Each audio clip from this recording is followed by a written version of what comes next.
నమస్కారం. ఈటీవీ 2 తీర్థయాత్ర కార్యక్రమానికి స్వాగతం. పరమశివుడు లీలా సంపన్నుడు, మహిమాన్వితుడైన ఆ స్వామి ఈ భూమి మీద అవతరించి భక్తుల అభీష్టాలను నెరవేర్చే కరుణామయుడుగా విరాజిల్లుతున్నాడు. అలా పరమేశ్వరుని లీలా విశేషాలతో పునీతమైన పుణ్యధామం పాపనాశనం.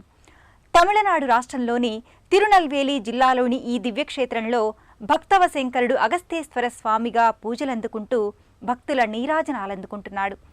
పరమేశ్వరుని లీలా విశేషాలకు వేదికలా ఉన్న పాపనాశనం అగస్తేశ్వర స్వామివారి ఆలయ వైశిష్ట్యమేమిటో నేటి తీర్థయాత్రలో చూద్దాం.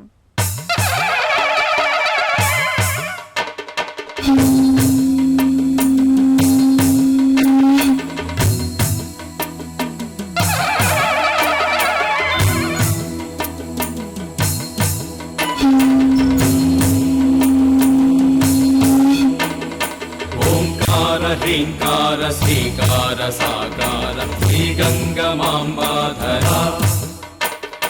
भूतेश परमेश भवनाश भुवनेश श्रीगौरी बिंबाधरा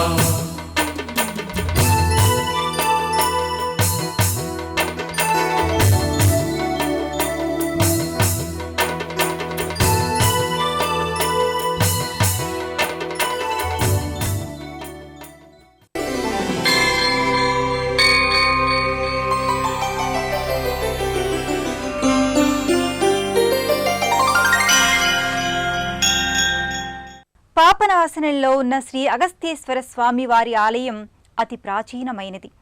పురాణ మరియు చారిత్రక ప్రాధాన్యం గల భవనాశిని నదీమ తల్లి ఒడ్డునే ఈ దివ్యధామం విరాజిల్లుతోంది. సర్వ పాపహరిణిగా విరాజిల్లుతున్న ఈ భవనాశిని నదిలో స్నానమాచరిస్తే సర్వ పాపాలు తొలగి సౌఖ్యాలు చేకూరుతాయని పురాణాల ద్వారా అవగతమవుతోంది.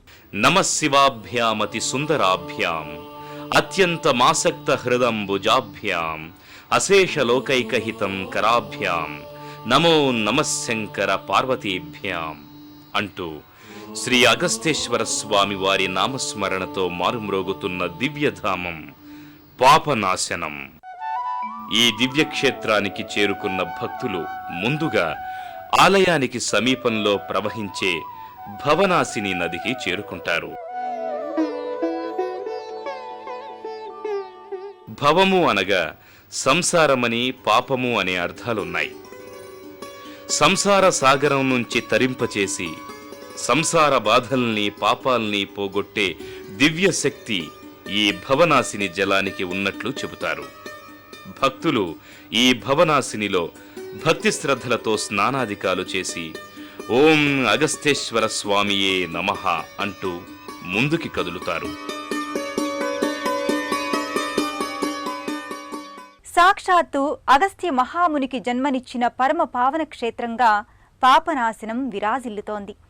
అగస్త్యుని పాదస్పర్శతో పునీతమైన ఈ దివ్యధామం ఆ మహాముని తపశ్శక్తితో మరింత మహిమాన్వితమైన దివ్యక్షేత్రంగా మారిందని ఇక్కడ స్థల పురాణాల ద్వారా అవగతమవుతోంది. ఆలయ ప్రాంగణంలో ఉన్న దుకాణాలలో స్వామివారికి సమర్పించుకోవడానికి పూజా ద్రవ్యాలను సేకరించుకుంటారు. ఆలయానికి వచ్చే భక్తులకు దూరం నుంచే సుందర మనోహరంగా ఉండే గాలిగోపురం కనపడుతుంది. అత్యంత శోభాయమానంగా కనిపించే ఈ గాలిగోపురం మీద మనోహరమైన శిల్పరాజాలెన్నో భక్తులకు కనువిందు చేస్తాయి.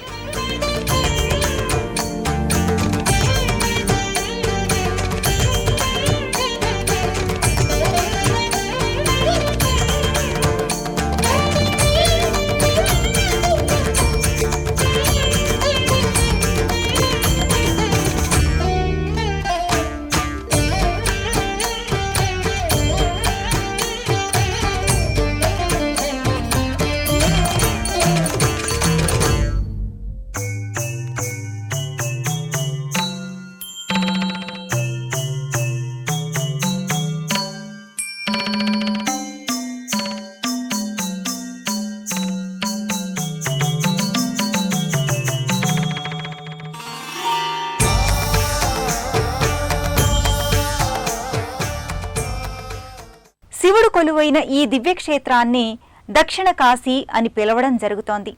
భక్తాభీష్ట వరదుండైన ఆ మహాశివుడు ఇక్కడ ఈ క్షేత్రంలో అగస్త్య మహాముని అభీష్టం మేరకు వెలిశాడని ఇక్కడి స్థల పురాణాల ద్వారా అవగతమవుతోంది.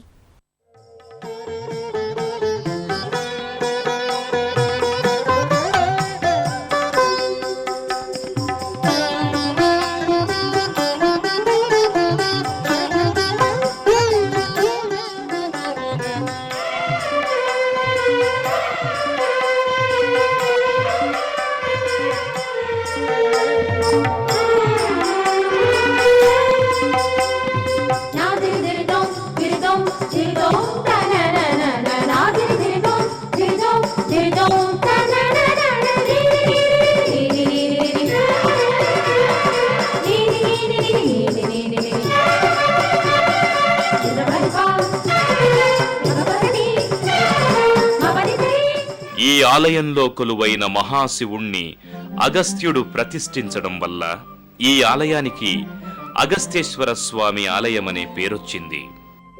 పార్వతీ పరమేశ్వరుల కళ్యాణం హిమనగంపై అత్యద్భుతంగా అపూర్వంగా జరుగుతోంది. బ్రహ్మ, విష్ణువు, ఇంద్రాది దేవతలు, మహర్షులు, దివ్య తేజో సంపన్నులు, మునులు, ప్రమథగణాలు ఈ వైవాహికోత్సవానికి తరలివచ్చారు. పార్వతీ పరమేశ్వరులు భూలోకంలో హిమవత్ పర్వతంపై పెళ్లి చేసుకోవటంతో ఆ వివాహానికి వెళ్లిన ప్రమథగణాలన్నీ ఉత్తరం వైపు వెళ్లడం వల్ల బరువు అధికమై ఉత్తర దిశ కుంగిపోయింది. దక్షిణ దిశ పైకి లేచింది. దీనివల్ల అల్లకల్లోలం జరిగింది. పరమేశ్వరుడు ఈ పరిణామాలను గ్రహించి జన సంక్షోభాన్ని నివారించడానికి అగస్త్య మహర్షిని దక్షిణ భారతదేశానికి వెళ్లమన్నాడు. అగస్త్యునికి ఇది ఇష్టం లేకపోయినా లోక కళ్యాణం కోసం పార్వతీ కళ్యాణ ప్రాంతం నుంచి దక్షిణానికి బయలుదేరాడు. చాంపేయ గౌరార్ధ శరీరకాయై కర్పూర గౌరార్ధ శరీరకాయ థమ్మిల్లకాయై చజటాధరాయ నమఃశివాయై చ నమఃశివాయ అంటూ అగస్త్యుడు శివుణ్ణి ధ్యానిస్తూ కీర్తిస్తూ దక్షిణ భారతదేశంలో పవిత్ర నదులలో స్నానం చేస్తూ ఆలయాలను దర్శిస్తూ సదా శివనామస్మరణతో తన భార్య లోపాముద్రతో కలిసి దక్షిణ తీర్థయాత్ర చేయసాగాడు. ఇప్పుడున్న పాపనాశన ప్రాంతానికి వచ్చి ఇక్కడున్న ప్రకృతిని చూసి పరవశించిపోయాడు. ఆనందంతో శివుడి లీలా విశేషాలను గానం చేశాడు. అగస్త్యుడి గానమాధుర్యానికి పరవశురాలై దూరంగా ప్రవహిస్తున్న సెలయేరు అగస్త్య మహర్షికి పక్కగా ప్రవహించసాగింది. మహర్షి ఆశ్చర్యంతో ఆ సెలయేరులో స్నానం చేశాడు. గంగా నదీ తుల్యంగా ప్రవహించే ఆ ప్రవాహానికి ప్రణతులు సమర్పించాడు. పిమ్మట పార్వతీ పరమేశ్వరుల కళ్యాణం చూడలేకపోయానని దుఃఖిస్తూ పరమేశ్వరుణ్ణి ప్రార్థించాడు. పరమేశ్వరుడు అగస్త్యుని ఆవేదన గ్రహించి పార్వతీదేవితో కలిసి కళ్యాణం నాటి వేషభూషణాలతో ప్రత్యక్షమయ్యాడు. అనంతరం అగస్త్యుడు స్నానం చేసిన సెలయేరు భవనాశినిగా ప్రసిద్ధి పొందుతుందని, ఈ జలాల్లో స్నానం చేసే వారికి ముక్తి లభిస్తుందని వరమిచ్చాడు. అగస్త్యుడు పరమానందంతో తన తపశ్శక్తి చేత ఒక శివలింగాన్ని సృష్టించి ప్రతిష్ఠించాడు. పరమేశ్వరుడు తన సాకారలింగాన్ని స్పృశించి అదృశ్యమయ్యాడు. అగస్త్యుడి చేత ప్రతిష్ఠితమైన శివలింగానికి అగస్తేశ్వరలింగమనే పేరు వచ్చింది. తదనంతరం ఎందరెందరో రాజులు ఈ ఆలయ అభివృద్ధికి విశేషంగా కృషి చేశారు. గర్భాలయంలోకి చేరుకున్న భక్తులు పాపనాశన స్వామిగా కొలువు తీరిన అగస్తేశ్వర స్వామి వారి దివ్యమంగళ రూపాన్ని దర్శించుకొని పరమానంద భరితులవుతారు.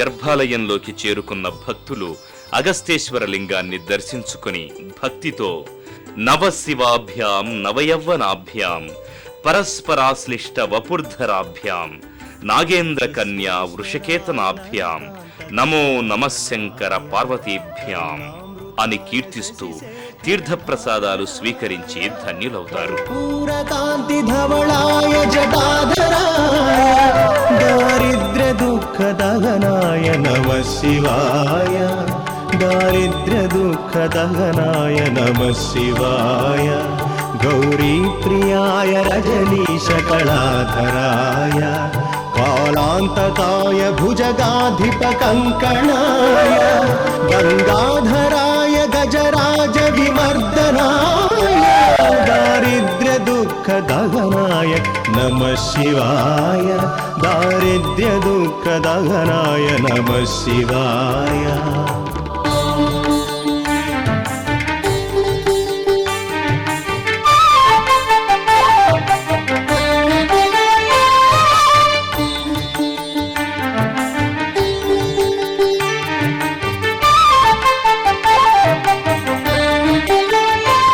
భక్తప్రియాయ భవరోగభయపహాయ। ఈ క్షేత్రంలో కొలువైన పాపనాశన స్వామి స్వయంభూ. మహిమాన్వితుడైన ఆ స్వామి ఈ క్షేత్రానికి వచ్చే భక్తుల పాపాలన్నీ పోగొడతాడని ఇక్కడి స్థల పురాణాల ద్వారా అవగతమవుతోంది. గర్భాలయంలో పాపనాశన స్వామిని దర్శించుకున్న భక్తులు అనంతరం ఇదే ఆలయ ప్రాంగణంలో కొలువైన లోకాంబ అమ్మవారిని దర్శించుకొని తరిస్తారు. పార్వతి అమ్మవారు ఇక్కడ లోకాంబగా పూజలందుకుంటున్నారు. అనంతరం భక్తులు ఇదే ప్రాంగణంలో ఉన్న పార్వతీ అమ్మవారి ఆలయానికి చేరుకుంటారు. ఇక్కడ పార్వతీ అమ్మవారు లోకాంబగా పూజలందుకుంటోంది. సర్వాంగ భూషణ శోభితురాలైన ఆ తల్లి తనను దర్శించే భక్తులకు ఆయురారోగ్య ఐశ్వర్యాలను ప్రసాదిస్తుందని భక్తులు దృఢంగా నమ్ముతారు. ఇదే ఆలయ ప్రాంగణంలో ఉన్న ఇతర మందిరాలలో అనేక మంది దేవీ దేవతలు కొలువై ఉంటారు. వారిని కూడా దర్శించుకున్న భక్తజనం తరిస్తారు. ఆలయంలో మరోపక్క నటరాజ మందిరమొకటి దర్శనమిస్తుంది. అత్యంత మనోహరంగా దర్శనమిచ్చే ఈ మందిరం శివశక్తిని తెలియజేసే కథాశిల్పాలతో అలరారుతోంది.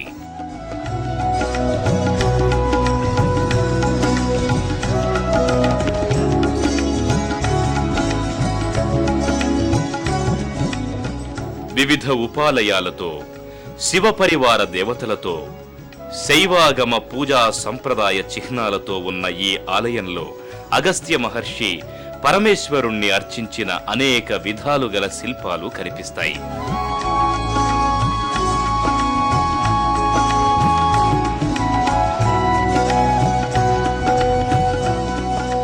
ఆలయం బయట ప్రాకారం చుట్టూ ఉన్న తిరువీధిలో సిద్ధి వినాయకుడు, అయ్యప్ప స్వామి దర్శనమిచ్చి భక్తులను అనుగ్రహిస్తున్నారు.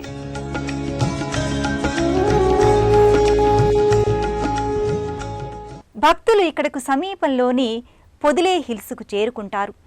దట్టమైన అడవులు, లోయల మధ్య అలరారుతున్న ఈ కొండల నడుమనున్న సుబ్రహ్మణ్యేశ్వర స్వామివారి ఆలయానికి చేరుకొని స్వామిని మనస వాచ కొలుస్తారు.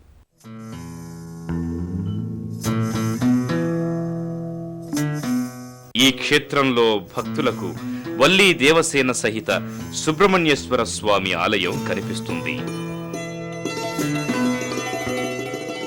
ప్రశాంతమైన వాతావరణంలో, నగర వాతావరణానికి దూరంగా మనోహరంగా దర్శనమిచ్చే ఈ ఆలయంలో సుబ్రహ్మణ్యేశ్వర స్వామివారు వల్లీ దేవసేన అమ్మవార్ల సహితంగా దర్శనమిస్తారు. అలాగే ఇదే ఆలయ ప్రాంగణంలో అగస్త్య మహాముని మందిరం కూడా కనపడుతుంది. దీర్ఘరోగాలు ఉన్నవారు ఇక్కడి అగస్త్య సెలయేరులో స్నానం చేసి స్వామిని మండలం పాటు దర్శిస్తే ఆయురారోగ్య ఐశ్వర్యాలు లభిస్తాయని చెబుతారు. ప్రకృతి అందాలతో వెలిగిపోయే ఈ ప్రాంతం భక్తులను, పర్యాటకులను విశేషంగా ఆకర్షిస్తోంది. దట్టమైన అటవీ ప్రాంతం, కొండలు, గుట్టలు, కొండకోనల నుంచి ప్రవహించే సెలయేళ్లు ఈ ప్రాంతానికి వచ్చే భక్తులకు కావలసినంత మానసిక ఆనందాన్ని కలుగచేస్తాయి. స్వర్గాన్ని తలపించే దివ్యధామం అగస్త్య ఫాల్స్. అడుగడుగునా ప్రకృతి అందాలతో ఆహ్లాదపరిచే ఈ క్షేత్రం అగస్త్య జలపాతాలతో మరింత ఆహ్లాదంగా మారింది. ఈ అగస్త్య జలపాతాల సందర్శన భక్తులకు కావలసిన మానసిక ఆనందాన్నిస్తుంది. ఇక్కడకు సమీపంలో అగస్త్య ఫాల్స్ భక్తులకు కనపడతాయి.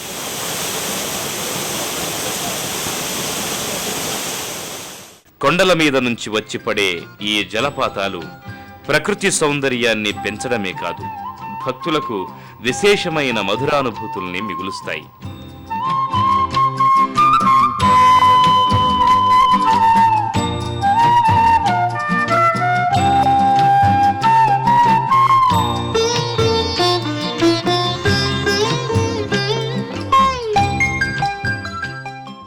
భక్తులు అనంతరం ఇక్కడకు సమీపంలోని బ్రహ్మదేశం దివ్యక్షేత్రానికి చేరుకుంటారు.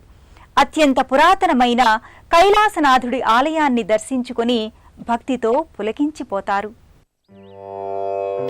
భక్తులు అనంతరం ఇక్కడకు సమీపంలోని బ్రహ్మదేశం క్షేత్రానికి చేరుకొని ఈ క్షేత్రంలో కొలువైన కాశీ విశ్వనాథుణ్ణి మనసా వాచా కొలుస్తారు. అత్యంత పురాతనమైన ఈ ఆలయాన్ని చోళరాజులు అభివృద్ధి చేసినట్లు చారిత్రక ఆధారాల ద్వారా తెలుస్తోంది. ఆలయ ప్రాంగణంలో పుష్కరిణి దర్శనమిస్తుంది. ఈ పుష్కరిణిలో స్నానం చేసి కాశీ విశ్వనాథుణ్ణి దర్శిస్తే సర్వశుభాలు కలుగుతాయని భక్తులు విశ్వసిస్తారు. శ్రీ అగస్త్యేశ్వర స్వామి వారి లీలా విశేషాలతో పునీతమవుతోన్న పాపనాశనం దివ్యక్షేత్ర సందర్శనం బహుజన్మల పుణ్యఫలం. పూర్వజన్మల కర్మల ఫలితంగానే ఆ స్వామి దర్శన భాగ్యం కలుగుతుందని భక్తులు విశ్వసిస్తారు. భవనాశిని తీర్థస్థం రోగపాప వినాశనం అగస్తేన ప్రతిష్ఠితం దివ్యలింగం భజామ్యహం. అత్యంత మహిమాన్వితమైన ఈ దివ్యక్షేత్రాన్ని చేరుకోవడానికి తిరునల్వేలి లేదా చెన్నై వరకు రైల్లో ప్రయాణించి అక్కడి నుంచి బస్సులో ఈ దివ్యక్షేత్రానికి చేరుకోవచ్చు. అలాగే అంబా సముద్రానికి సమీపంలో ఉన్న రైల్వే స్టేషన్కు చేరుకుని అక్కడ నుంచి బస్సు లేదా కారులో ఈ దివ్యక్షేత్రానికి చేరుకోవచ్చు.